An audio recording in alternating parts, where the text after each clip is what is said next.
अब लोग भले कहते हैं कि खाली हाथ आए थे, ठीक है खाली हाथ आए थे, लेकिन खाली हाथ जाना नहीं है। इस देश का ऋण चुका के जाना है, समाज को कुछ दे के जाना है, एक अच्छे सिद्धांत अच्छे कर्म को दे के जाना है। क्या कोई कह सकता है कि अब्दुल कलाम खाली हाथ गए थे?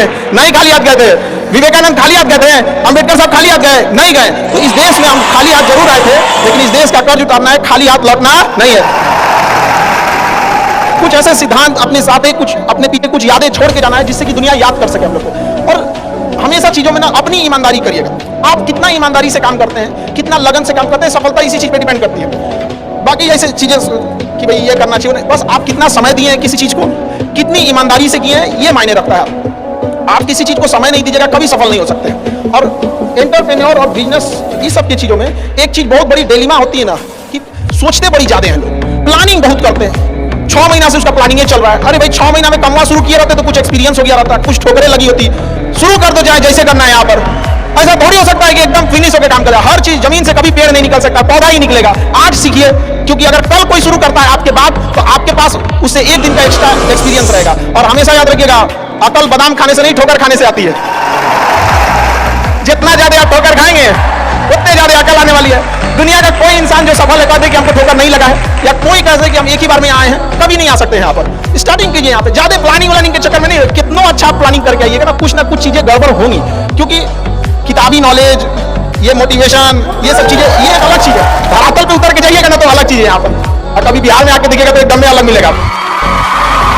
कितना ठोकर लगा है ये बहुत मायने रखता है, क्योंकि ठोकर नहीं लगेगा ना, जिस पत्थर पे चोट नहीं पड़ती वो कभी मूर्त नहीं बनता है। तो इसलिए जितना आपको चोट लग रहा है, तो ये आपके लिए अच्छी बात है। क्योंकि बड़े बड़े लोगों की जिंदगी में मुसीबत आती है, वो मुसीबत ही आती है बड़े लोगों के लिए। क्योंकि फिल्म में जो सबसे टफ रोल होता है ना, वो बढ़िया हीरो के कंधे पे दिया जाता है। तो ये पृथ्वी पे भी ना ऊपर वाले को पता है कि ये बढ़िया हीरो है, इसको थोड़ा सा हम रोल देते हैं बढ़िया। तो बड़ी जिम्मेदारी देने से पहले ऊपर वाला भी ना आपको टेस्ट करता है, टेस्ट करके ही देखेगा कि नहीं करेगा। हम लोग छोटा सा कोई सामान खरीदते हैं तो उसको ठोक बजा के चेक करते हैं कि सहलेगा कि नहीं सहलेगा। एक छोटा सा बर्तन कोई खरीदने जाता है तो पटक के दिखाता है, देखिए मजबूत है। तो ऊपर वाला भी जब आपको बहुत बड़ा जिम्मेदारी देने वाला होता है ना, तो पहले सोचता है कि इसका थोड़ा सा टेस्ट कर ले। बहुत लोग टेस्ट में भाग जाते हैं, भगवान हमरा काहे लिए तुम मुसीबत लाया। यार जब ऊपर वाला तुमको खुशी दिया था तो थैंक यू कहना भूल गए थे, और जब मुसीबत दिया चेक करने के लिए तो परेशान हो गए। यहाँ पर इस चीजों से घबराना नहीं चाहिए किसी को। जिसके जीवन में कठिनाई आ रही है, आप समझिए कि आप एक सही रास्ते पे जा रहे हैं, क्योंकि वही रास्ता सफलता का है। और अगर आपके जीवन में कठिनाई नहीं आ रही है, आप गलत रास्ते पे हैं, क्योंकि सफलता का रास्ता बहुत कठिन होता है। और अभी डिजिटल इंडिया है, सबके हाथ में मोबाइल हो गया है। एक चीज, अगर आप बहुत आगे बढ़ेंगे ना तो एक प्रॉब्लम फेस करेंगे। बिना मतलब लोग आपके ऊपर उंगलियां उठाने लगेंगे, बिना मतलब, जिनको कोई मतलब नहीं। आप देखिएगा तो मतलब अजीब लगेगा। इस सब चीजों से कभी मत घबराइएगा। ये कॉस्ट होगी, आपको चुकानी पड़ेगी जब आप बहुत आगे जाएंगे। तो आप लोग बहुत आगे जाएंगे तो पहले से माइंड में कब करके रखिएगा, कुछ लोग होंगे जो बिना मतलब आपसे सवाल पूछेंगे। इन लोगों को कभी इंटरटेन मत कीजिएगा, क्योंकि अब भाषा थोड़ी हार्ड हो जाएगी, लेकिन एक हार्ड हो जाएगा तो हो जाएगा। बस भाषा, भाव को समझिएगा, भाषा का नहीं। कि कुत्तों की रेस में दौड़ने से घाटा यह है कि जीतने के बाद भी कुत्ता ही कहलाएगा आदमी। एक बार एक रेस में ना कुछ कुत्तों को दौड़ाया गया, बीच में शेर बांधा गया कि कौन तेज दौड़ता है। शेर दौड़ा ही नहीं, कहा कि जीत के भी क्या फायदा, जीतने के बाद कुत्ता कहलाएगा। समझा? तो जब आप आगे बढ़ेंगे ना, ये कॉस्ट है, समझिएगा इस चीज को। पहले ये कम था, क्योंकि पहले लोगों के पास में हाथ मोबाइल कुछ नहीं था, मतलब काना फूसी में रह जाता था। लेकिन अब ये बहुत बड़े पैमाने पे हो गया। तो ये सब चीजों से बचिएगा, और ये आएगा आपके साथ में लाइफ में ये चीज। जैसे हम आपको छोटा सा मतलब व्यवहारिक चीज को बताते हैं, जब बहुत आगे आएंगे ना तो कुछ कहेंगे अरे इसका प्रोडक्ट खराब है, इसका ये, मतलब कुछ ना कुछ बोलेंगे। उसको बस ऐसे समझिएगा कि जब आप बढ़ते हैं तो आपके चेहरे पे कभी कभी कुछ दाने निकल जाते हैं, उसको छेड़ा नहीं जाता है। 10 दिन 15 दिन बाद वो खत्म हो जाता है, फिर दिखता तो है तो आपका चेहरा ही दिखता है। और ज्यादा खखोएंगे ना तो बर्बाद कर देगा आपको। हम निकला है, छोड़ दीजिएगा उसको। एक समय आएगा जब आप ही जाने जाएंगे। यहाँ लोग किस चीज पे नहीं उंगलियां उठा देते हैं, भगवान को उंगलियां उठा दिए लोग। अग्नि परीक्षा भगवान को देना पड़ा, हम लोग की क्या औकात है जी यहाँ पर। इसलिए इस चक्कर में नहीं पड़िएगा। जो है वो एकदम परफेक्ट है, चाहे जैसे भी। गलतियां सबसे होंगी, जो गलती करिएगा उसको एक्सेप्ट कर लीजिएगा। हाँ हमारे पास ऐसे गलती हो गई, नेक्स्ट टाइम से हम सुधारेंगे, बट कोशिश कीजिएगा गलतियां ना हो। लेकिन सबके जवाब देने की कोशिश मत कीजिएगा। आप इंसान है, कोई डिटर्जेंट नहीं है कि सफाई करते चलते हैं आप। और काबिल इतना बनिए ना कि लोग आपको रोकने के लिए ना साजिश करना पड़े, कोशिश नहीं। उस लेवल पे जाइए आपको, यार ये कैसे आगे निकल गए आप।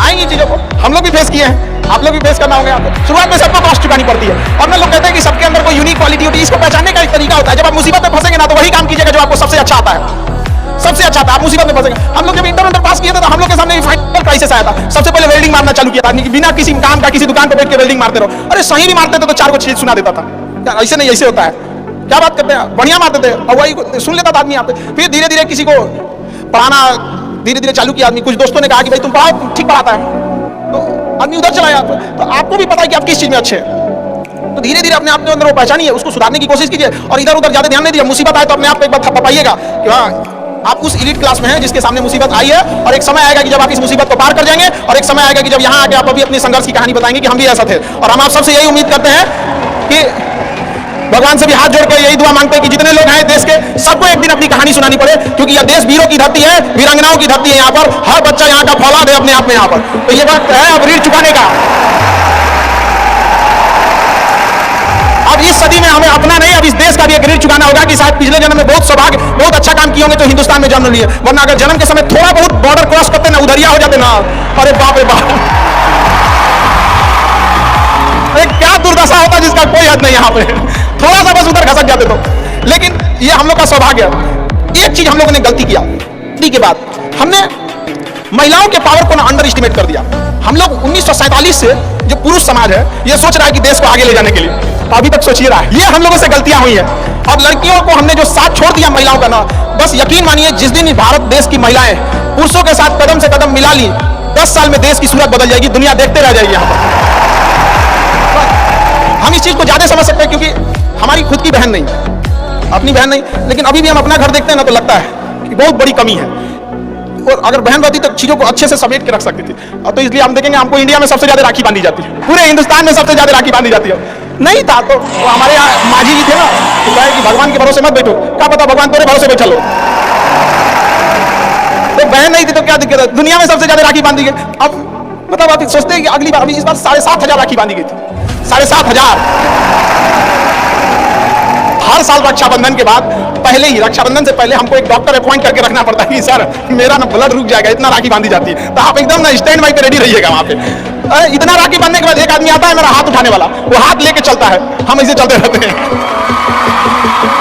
तो खुश नसीब है वो लोग जिनके घर में बहनें हैं, जिनकी बेटियां हैं। आप उसकी कदर नहीं कर सकते हैं तो यकीन मानिए इसका बदला भगवान जरूर लेता है। आजकल लोग देखते हैं कि लोग बहू की कदर नहीं करते। अरे वो आपकी बेटी है, चेहरा बदल के वापस भगवान ने भेजा है आपको, नहीं कर सकते कदर ना, तो आपने भगवान की उस नेमत को ठुकरा दिया है। अब फिर घर में मुसीबत आएगा तो कहेंगे कि पता नहीं क्या हो गया। चाहे चांद पे पहुंच जाइए, चाहे जितना भी आगे चल जाइए, अपनी सभ्यता संस्कृति को मत भूलिएगा वरना मिट जाइएगा आप यहां से। यूनान, मिस्र, रोमा सब लुट गए जहां से, लेकिन मगर है बाकी नामो निशा हमारा। कुछ बात है कि हस्ती मिटती नहीं हमारी, सदियों रहा है दुश्मन दौरे जहां हमारा। भारत को मिटाने की कोशिश की गई, मिटा कभी नहीं। इसलिए याद रखिएगा अपनी संस्कृति को नहीं भूलना है, और हमसे गौरवपूर्ण संस्कृति पूरे भारत, पूरे विश्व में किसकी है यहाँ पर। तो ये चीजों को थोड़ा सा आप लोग को ध्यान में रखना है और आपस में मिलजुल के एक देश वाली भावना लेकर चलना है कि हम सबको मिलकर देश को अपना उस पुराना जो गौरव मिला था उसको वापस लौटाना है। और आप लोग आगे बढ़ेंगे, युवाओं में है, आप जिधर युवा चलते हैं उधर ही सब कुछ चल देता है। यहाँ पर तलवारों के साए पर इतिहास हमारा बनता है, जिस ओर जवानी चलती है उस ओर जमाना चलता है। आप युवा लोग हैं, आपको किसी कौन रोक सकता है यहाँ पे। मैं दरिया हूँ, अपना हुनर जानता हूँ, जिधर से भी गुजरूंगा अपना रास्ता बना लूंगा।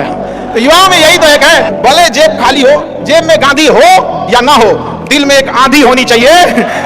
जो बोले हैं, जो ठाने हैं वो कर लेंगे यहाँ पर, और नहीं कर सकते हैं तो दुर्भाग्य है इस भारत की धरती पर जन्म लिया हुआ, एक व्यर्थ हो जाएगा यहाँ पर। तो एक कहानी लिखना है जो आगे जाके सबको सुनाना है, और हर उस घर में 2 किलो अलग से मिठाई जाएगी जिस घर से आवाज आई थी कि इससे नहीं हो सकता है, अलग से एकदम ले भैया तेरे लिए स्पेशल है। यहाँ पर एकदम तारीफ करने वालों की कमी हो जाए, जलने वालों की कमी नहीं होना चाहिए।